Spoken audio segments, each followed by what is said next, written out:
예, 오늘부터는 이제 출애굽기 공부를 하겠습니다. 예, 출애굽기를 한 4차례 정도 해서 마칠 예정인데요. 그런 출애굽기의 서론적인 부분을 말씀을 드리려고 합니다. 출애굽기 제목만 공부하면 이제 내용을 잘 파악할 수가 있죠. 우리 지난주까지 창세기를 여러 차례 걸쳐셨는데 창세기라는 제목 기억이 나십니까? 아마 그 우리말 성경의 제목은 중국어 번역이나 또 이런 데 영향을 받은 것 같아요. 제목 붙일 때 되게 비슷하게 붙여서 창세기, 출애굽기 이렇게 붙였습니다. 히브리 성경에는 그 책의 첫 단어가 그 책의 제목입니다. 그래서 이제 창세기 같은 경우에는 히브리 말하니 브레시트 이렇게 되어 있습니다. 브레시트 in the beginning 태초에 이제 그게 이제 그 책의 제목입니다. 그리고 이제 그 영어 성경의 창세기를 제니시스라고 하는데 그 제니시스라는 말은 헬라어의 게네세오스 그건 하나의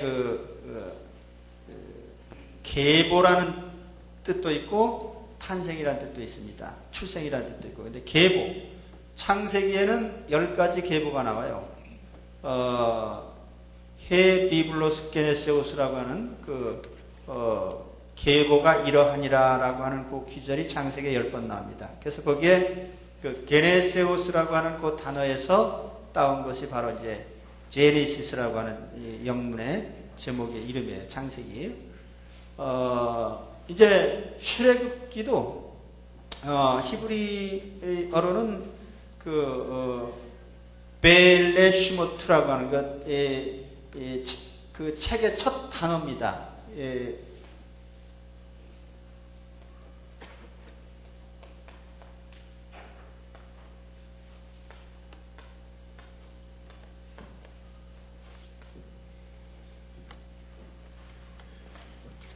영어로 하면은요, These are the names.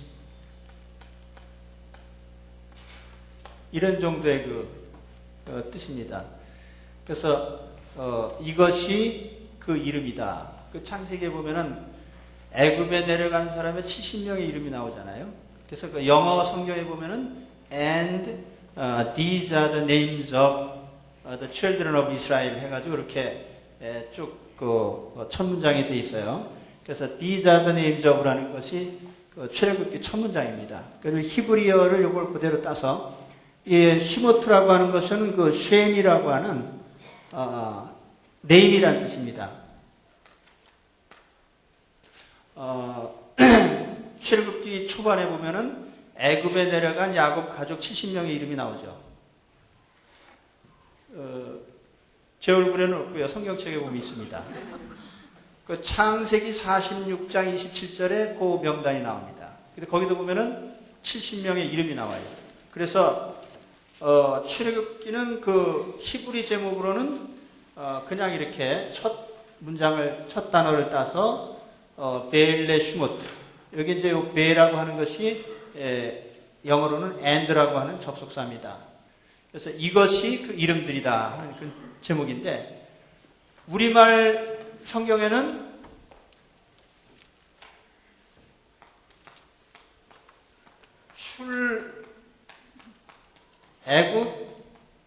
출애굽기 이렇게 되어 있습니다. 제가 이렇게 이제 한문으로 쓴 이유가 있어요. 애굽은 뭐냐면요 이집트라는 말입니다. 이집트. 그 헬라어 발음도 아이굽토, 애굽이라는 발음이 비슷해요.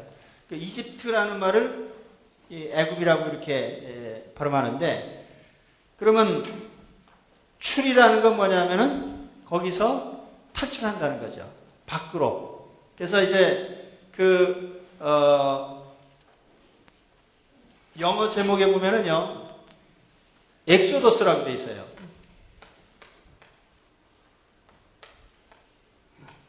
그렇죠?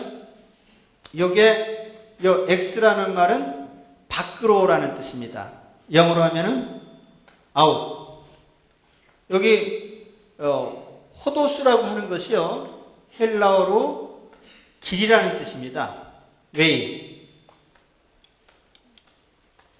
예, 그러니까 X 호도스입니다. 그러니까 밖으로 나가는 길. 그래서 이걸 이제 우리 영어로 way out 이렇게 하지 않고 혹은 departure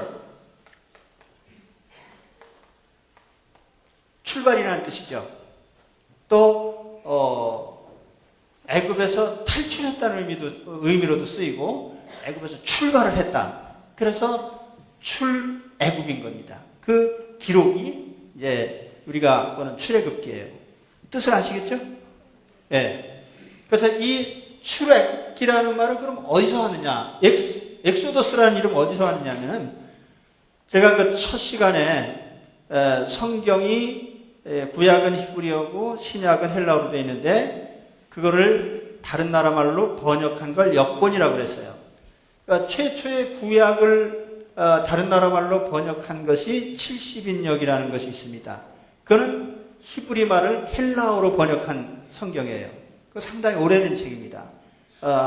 주전 2세기 이전에 번역이 된 거니까 대단히 오래된 거예요. 그래서 그 번역을 할 적에 이 엑소더스라는 말을 썼습니다. 예. 그래서 그 말에서 따와서 영어 성경에는 라틴어 성경이나 또 영어 성경은 이 헬라어 성경의 영향을 받아서 엑소더스라고 했는데 그건 탈출 혹은 출발이라는 의미다 이렇게 말씀을 드릴 수가 있습니다. 그래서 이 70인경 중에도 알렉산드리아 사본이라는 그 책에 보면은 이걸 엑소드 아이굽투 우리 영어로 번역하면은 Departure from Egypt 이집트에서의 출발 이제 그런 제목으로 붙여져 있어요. 그래서 이제 그렇게 붙입니다. 그런데 이제 출애굽기에 그러면은 내용이 뭐냐? 내용 얘기하기 전에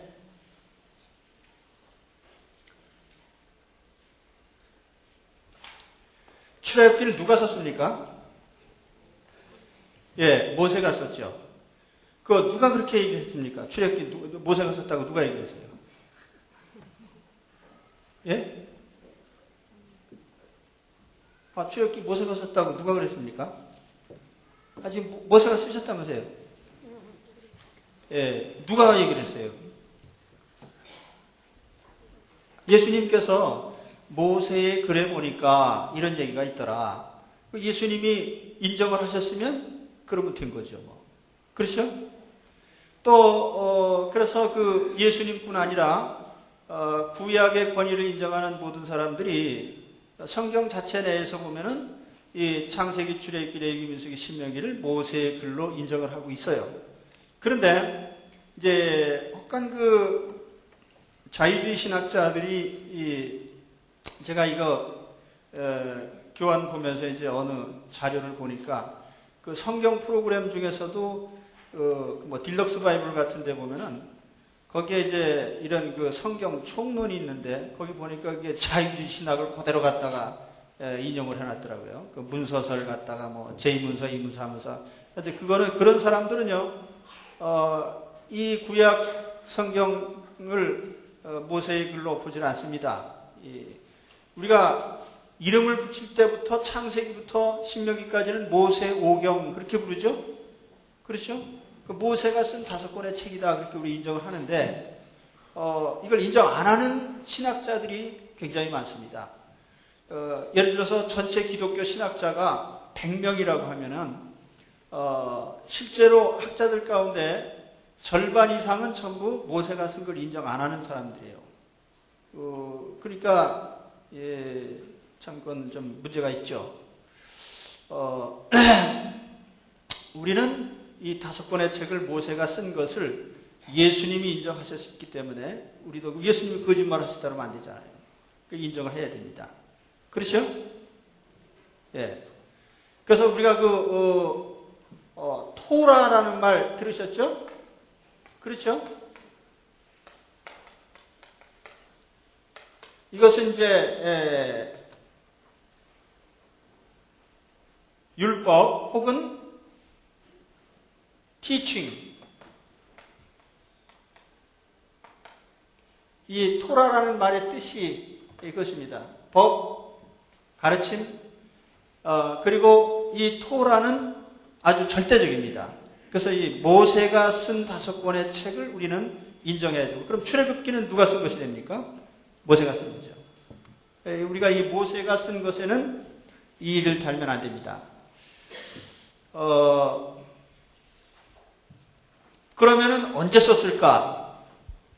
제가 그 창세기 할 때 좀 말씀드렸는데, 출애굽 연대가 BC 1445년이나 1490년, 1450년, 대략 그 1445년, 50년, 그렇게 이제 생각을 합니다. BC. 예? 카일이라는 분은요, 보니까 그 연대를 이렇게 얘기를 했어요. 출애굽의 연대는 애굽 이주 후에, 그러니까 야곱 가족이 애굽으로 이주한 지 430년 만이고, 아브라함이 가나안 땅에 들어간 지 645년 되는 해이고, 창세 이후 2666년이고, BC로 따지면 1492년이다. 이렇게 이제 카일이라는 구약학자가 주장을 했습니다.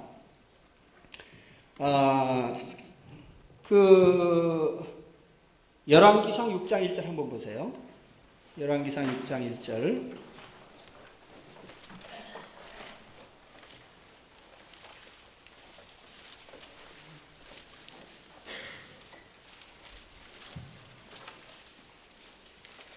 거기 이제 솔로몬이 성전을 건축을 한 해를 얘기를 하면서 그 연대를 얘기한 게 있습니다. 한번 같이 읽어보겠습니다. 시작.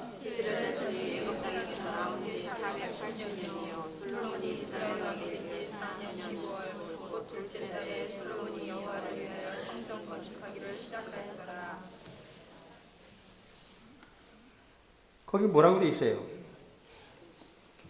예?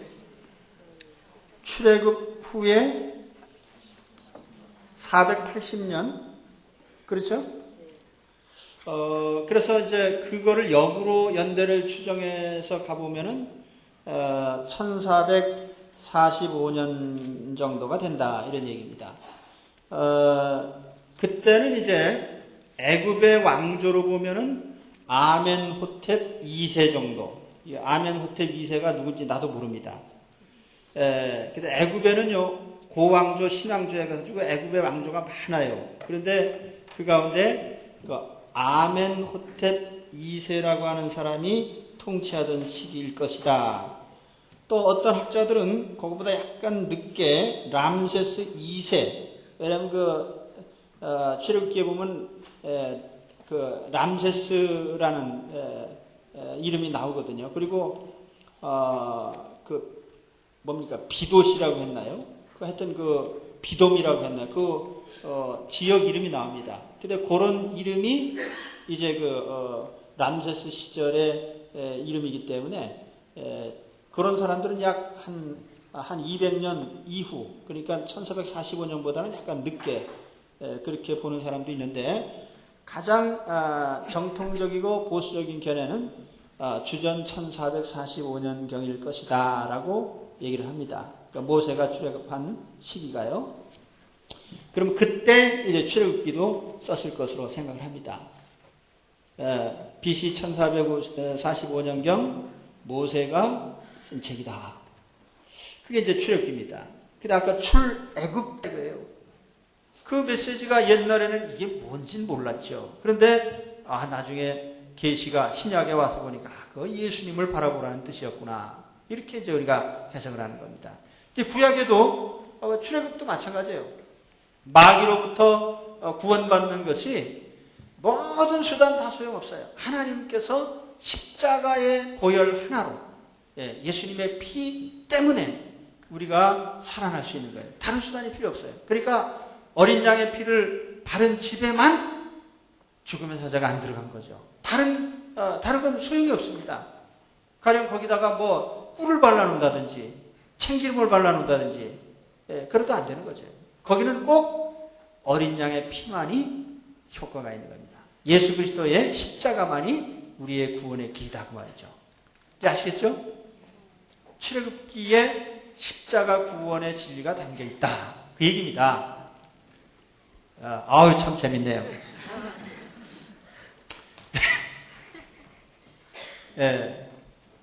저는요, 저 신학교 가기 전에 제가 그 평신도 때 성경 읽으면서요,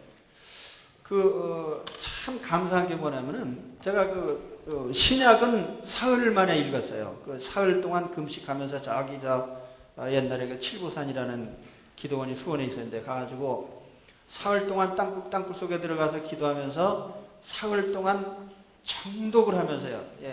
책이 뚫어져라 하고 쳐다보면서 줄을 치면서 사흘 동안의 신약을 읽었습니다. 계시록만 빼놓고. 계시록은 봐도 모르겠어요. 근데 나중에 보니까 나만 그런 게 아니고 칼빈이라는 위대한 학자도요. 계시록 주석은 안 쓰셨더라고요. 거기서 나도 상당히 참 식견 있는 사람이다. 나도 계시록 안 읽었으니까 힘들어가지고 요즘에도요. 제일 골치 아픈 사람이 계시록 안다는 사람이에요. 이단자 중에 보면은 계시록 안다는 사람이 한 이단이 많고 그런데 저처럼 모르는 바엔 차라리 가만히 그렇다고 읽지도 말라는 얘기는 아니고 읽으셔야 근데 내용에 대해서는 함부로 말하면 안 되죠. 근데 아무튼 신약은 사흘에 제가 읽었습니다. 그때 제가 신약을 통해서 크게 깨달으게 신약을 먼저 읽었으니까 구약보다 신약을 읽으면서 제가 깨달은 바가 뭐냐면은 영생이라는 것이 나에게 주신 가장 큰 선물이구나. 예수님이 나에게 주신, 왜냐면 나는 육신의 병 때문에 죽는 둥 사는 둥 하면서 기도원에 갔기 때문에 나의 유일한 목적은 살아나는 거예요. 병 고치는 거. 근데 내가 신약을 읽으면서 보니까 제가 요한복음에 은혜 받은 사람입니다. 요한복음 내용이 복음 중에도 복음이고 핵심입니다. 사실은. 그 요한복음 읽어보시면요. 그 전에는 제가 성경에 아무것도 모르고 그냥 빨간 색연필 가지고 줄만 찍찍 걷는데 그때 어디다 줄 친지 아세요? 예수께서 명하심에 병자가 즉시 일어나니라. 아멘 할렐루야. 밑줄 치고. 여러분 나도 그렇게 돼야 되니까.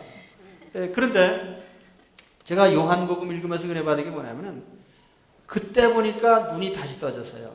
예수님이 내게 주신 선물은 병 고치는 것도 있지만 영생이 가장 큰 주님의 선물이에요. 그 너무너무 감격스러워가지고 제가 그 다음에는요. 난 죽어도 좋사오니 하나님 다 육신의 병은 고쳐주셔도 좋고 안 고쳐주셔도 좋고 할렐루야. 그랬더니 하나님께서 그럼 고쳐주지. 그리고 고쳐줄 줄로 믿습니다.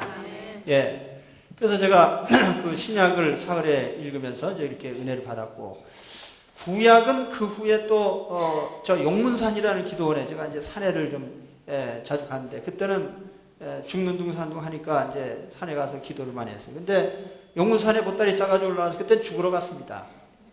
혹시 죽을지도 모른다 하는 생각이 들어가지고 보따리 2개 싸가지고 기도원 올라가지고 그때는 구약을 읽었어요. 창세기부터. 창세기부터 또 색연필 가지고 줄을 치면서 읽는데 그때는 신령한 눈이 떠져가지고 신약을 다 이렇게 읽고 보니까 가령 이 출애굽기 읽는데 어린 양 6월절 얘기 나오잖아요. 누가 설교를 한 번도 그 얘기 안 했는데도 내가 깨달아지더라고. 이 예수님의 죽으심이구나. 6월절 양을 보면서요. 왜냐면 요한복음에 보면은 세상 죄를 지고 가는 하나님의 어린 양이라는 게 나오거든요. 그러니까 우리가 은혜 받으면요 성경이 보입니다. 그래서 제가 출애굽기 읽으면서도 은혜 많이 받았어요. 그래서 제가 옛날에 은혜 받은 얘기 지금 하는 겁니다. 출애굽기 읽으면서 6월절 어린 양. 참 예수님의 보혈 때문에 다 이렇게 죽을 사람들이, 그 사실은 이스라엘 사람들의 집 안에는 죽음의 사자가 안 들어가는데 그 집 안에 다 똑똑하고 의로운 사람만 있는 건 아닐 거 아니에요. 이스라엘 집 안에도 도둑놈도 있고 강도도 있고 다 있을 텐데 하여튼 그 어린 양 피만 보고는 그 집에는 안 들어갔다 이거예요. 그러니까 예수님의 십자가만 믿으면 무조건 용서받는 거예요. 할렐루야. 그게 십자가 은혜예요. 그러니까 출애굽기에는 이런 참 큰 은혜가 담긴 책이다. 바로 마귀에게서 해방되는데 바로 예수님의 십자가 때문에 해방이 된 거예요. 그렇죠? 그럼 이제 애굽에서 탈출을 했다 이거예요. 애굽이란 땅을 벗어났어요. 이제 홍해를 건너서 기적으로 건너는데 그 다음에 이제 광야 생활이 나옵니다. 광야 생활을 우리는 흔히 구원받은 이후에 세상 삶에 비유를 합니다. 광야 생활, 이 세상은 영적으로 보면은 참 양식이 없고 줄일 수밖에 없고 참으로 황폐한, 영적으로 보면 황무한 세상이죠. 이 광야 생활. 그래서 이 광야 생활 40년은 세상의 삶에 비유를 합니다. 그럼 가나안 땅은 자동적으로 이제 답이 나오겠죠. 가나안은 어디입니까? 예? 구원받은 후에, 마귀에게서 벗어나서 구원받은 후에 세상 삶을 거친 후에 어디로 갑니까? 천국으로 가죠. 근데 가나안은 천국을 상징하는. 그래서 우리가 성경의 틀 속에서 보면은 애굽이라는 나라, 광야, 가나안, 이게 이제 그런 하나의 구원의 과정을 상징하는 것으로 보는 겁니다. 그 출애굽기 얘기가 참 재밌죠. 그렇죠? 그럼 우리는 지금 애굽에서 나왔습니까? 나왔습니까? 나왔어요. 마귀에게 지배를 받다가 이제 예수님의 보혈, 유월절 양이신 예수님으로 말미암아 우리가 지금 하나님의 자녀가 됐습니다. 그 지금 우리는 어디에 있어요? 광야에 있죠. 여기를 잘 통과하면 어디로 가요? 우리 주님의 품으로 가나안 땅으로 들어갈 것입니다. 출애굽기에는요, 뿐만 아니라 아주 중요한 상징들이 많이 들어 있습니다. 예를 들면 신의 산에서 받은 계명도 있지만은 그 계명은 장차 이제 구원받은 이스라엘 사람들이 살아갈 삶의 원리입니다. 이건 이제 앞으로 또 말씀드리고요. 또 한 가지가 뭐냐면 제사장이라는 제도가 그 성막과 더불어서 생겨납니다. 성막, 제사장, 제사제도, 이게 굉장히 중요한 거예요. 자, 우리가 성막은 뭡니까? 예수님의 몸을 상징하는 거예요. 제사장이 누굽니까? 예수 그리스도시죠. 그러면 거기에 희생 제물들은 무엇을 의미합니까? 예수님의 십자가 희생을 상징하는 것들입니다. 그러니까 성막과 제사제도는 예수님의 희생을 통해서 하나님께로 나아가는 길을 보여주는 거예요. 이제 그거는 또 앞으로 레위기 할 때 더 자세히 하겠습니다. 아무튼 오늘 우리가 이 출애굽기를 보면서 출애굽기는 단순히 애굽에서 탈출한 스토리가 아니구나. 여기에는 깊이 있는 구원의 의미가 들어있는 책이구나 하는 것을 여러분 마음에 담아두시길 바랍니다. 그래서 앞으로 이제 출애굽기 볼 때 앞으로 세 차례 나눠서 할 텐데요. 그 내용을 보시면서 여기에 십자가 구원, 우리를 구원하신 하나님의 구원의 손길들을 체험하는 그런 은혜가 있으시기를 축원합니다. 그럼 기도하겠습니다.